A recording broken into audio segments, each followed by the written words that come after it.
A law unto yourself means you are fiercely independent. You're someone who charts your own course, unbound by the conventional norms. Now imagine applying this autonomy to the realm of storytelling, crafting a narrative so compelling that it becomes a law unto itself. Whether you're a visionary entrepreneur, a creative artist, or simply looking to redefine your digital presence, understanding how to harness the power of law can transform the ordinary into the extraordinary. This is not about making shit up to be different, it's about being definitively you. You don't do it for ego, you do it for purpose. You have to believe in yourself first before others will believe your story. We're going to explore the origins of law and culture, its modern manifestations in digital realms like gaming and Web3, and most important, how you can craft your own law. Law is not a story of the past, it's a roadmap to your future. This is part of an ongoing series on my website, mrjohnkane.com. Jump in and subscribe to my Free Thoughts newsletter. Lots more to come, so let's get into it.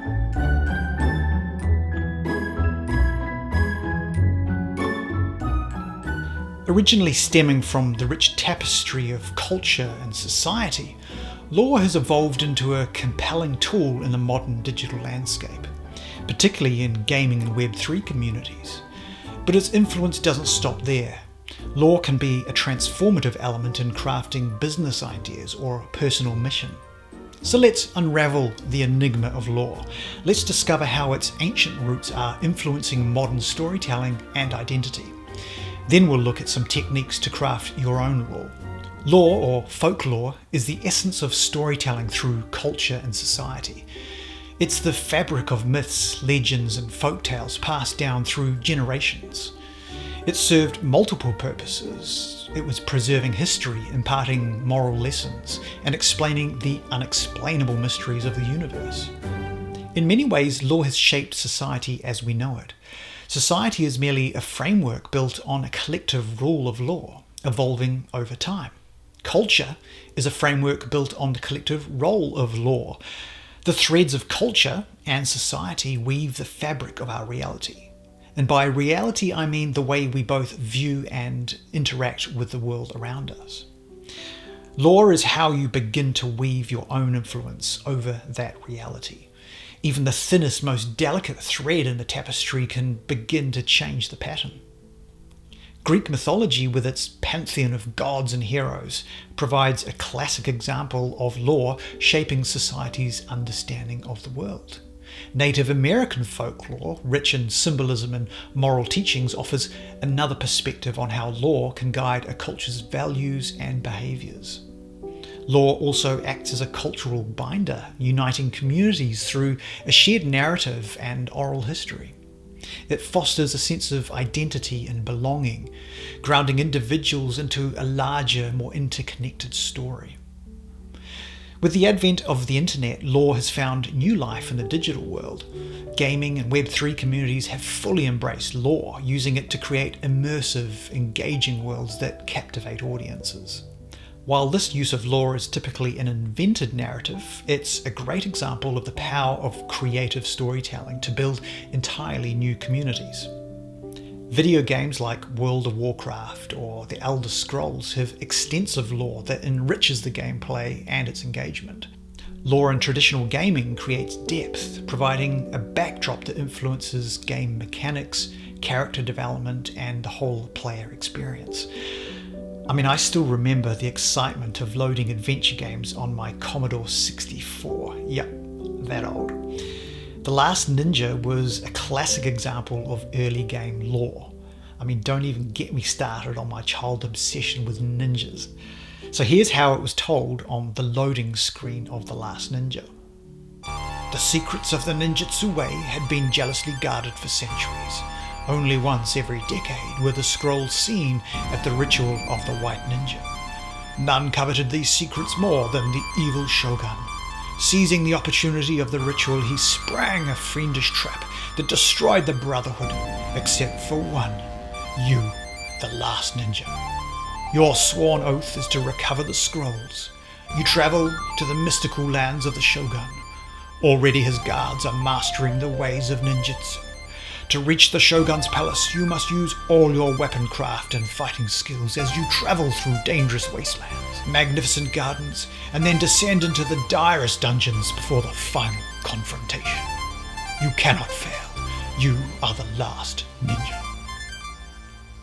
That music just takes me back. Oh.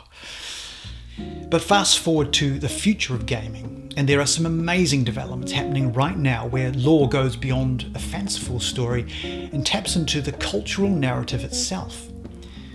Gaming has traditionally been a top-down story, driven by large gaming companies and adopted by the masses. Web3 lore is a community-driven story from the bottom up.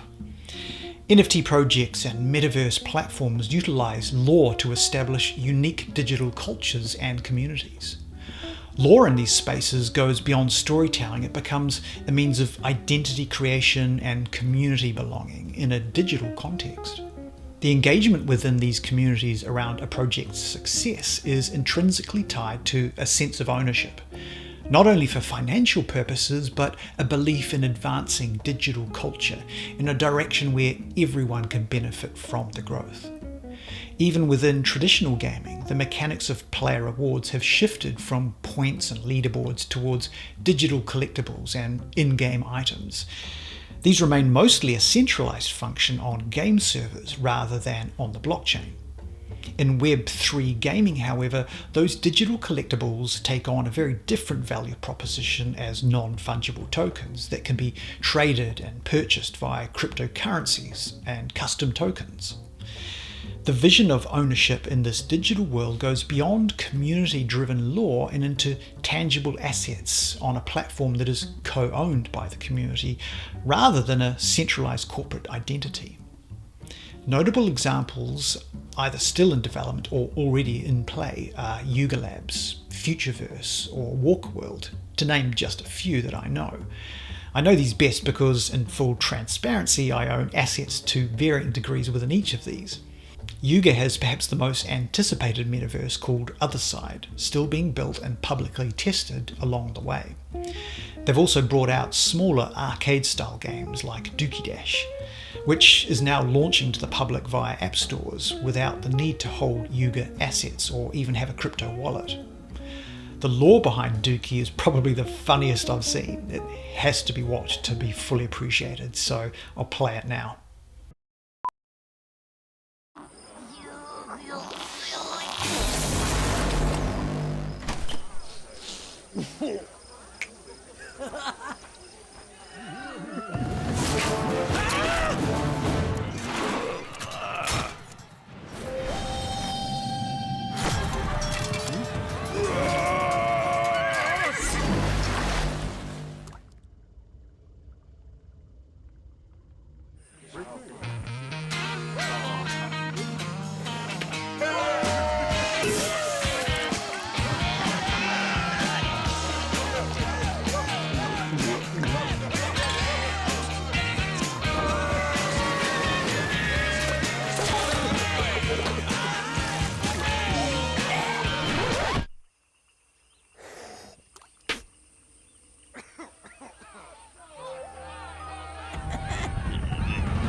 Building on this, Dookey Unclogged will also introduce innovative new formats like Creator Mode, which allows you to, as they say, create and sell 3D models of new skins, vehicles, stickers, and more using the Faraway Creator Suite. Your 3D models can be purchased by anyone via the Faraway shop and then used in Dookey Unclogged and thousands of other digital experiences and games. This hints at a more open cross-platform intention from Yuga.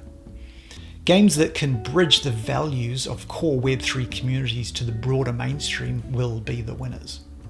Futureverse is also setting new standards in the Metaverse with groundbreaking tools like the Futureverse smart wallet and a decentralized AI protocol through its ASM brains, which is being integrated into games like Muhammad Ali: The Next Legends. All of this is powered by Futureverse's own decentralized blockchain, the Root Network. Aligning with perhaps the most famous lore to bridge mainstream audiences with the Metaverse narrative, Futureverse have partnered with the author of the iconic Ready Player One book to establish Readyverse Studios. Readyverse is expected to launch in 2024 as a dynamic platform for connected digital experiences, and in a major rights deal with none other than Warner Brothers.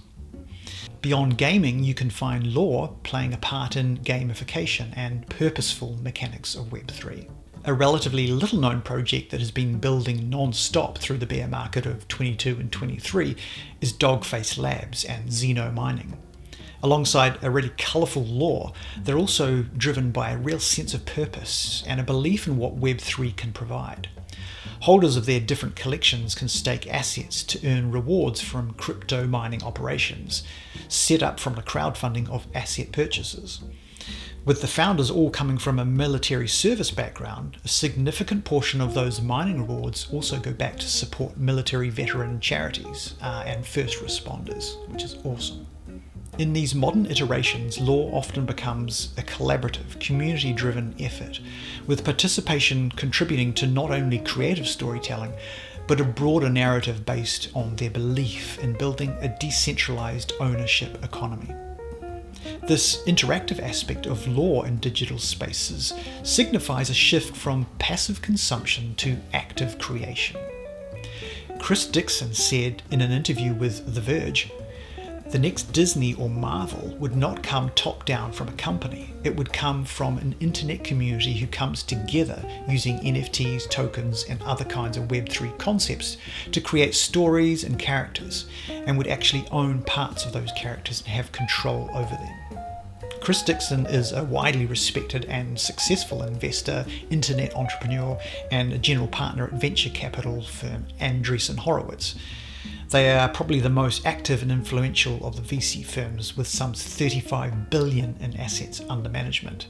All this to say, he really knows what he's talking about. Oh, and his new book, Read, Write, Own, is going to be a tipping point. I can't wait to read what I suspect will align very much to my own personal operating system for change, Read, Write, Execute, which is based on the old Unix command chmod 777.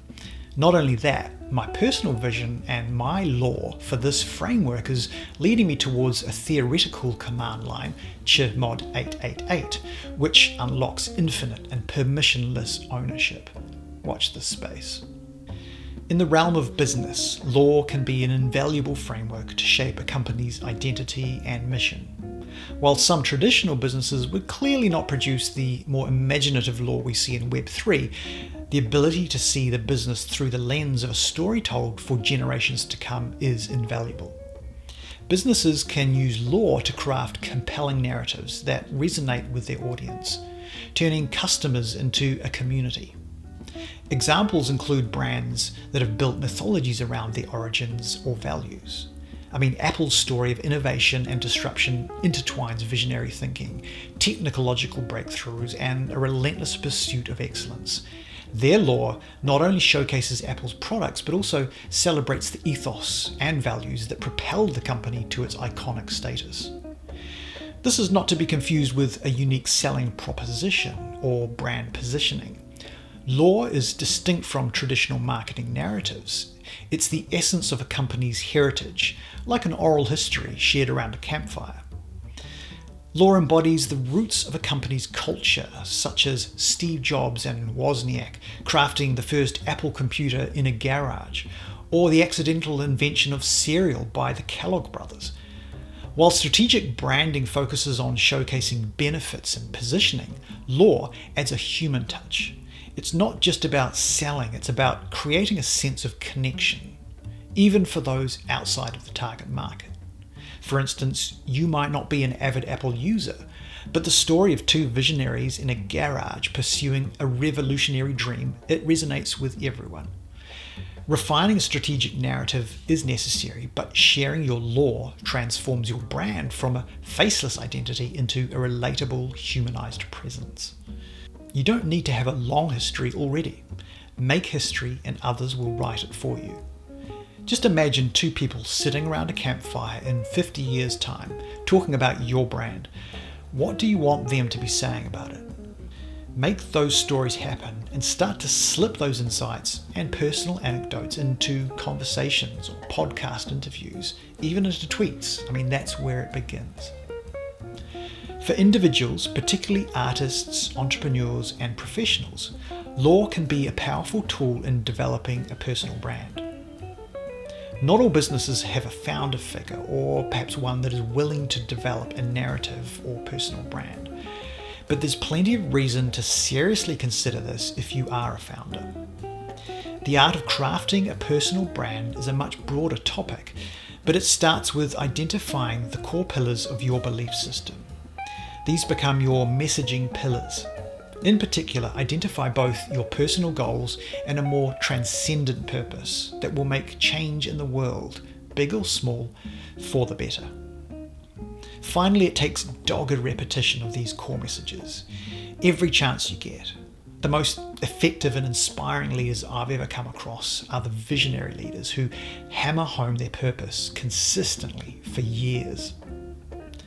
Lore can transform a standard bio into a compelling narrative that captures the essence of an individual's journey and their values. It's about crafting a story that resonates, that turns a personal or professional trajectory into something almost mythic, yet relatable. From ancient cultural narratives to modern digital communities, and from business branding to personal identity, the concept of lore remains a powerful and transformative tool. It's a reminder of the enduring power of storytelling and its ability to connect, persuade, and inspire across ages and mediums. Whether you're building a brand, shaping a business, or crafting your personal narrative, consider the role lore can play in elevating your story to something truly memorable. Remember, every story has the potential to become legend.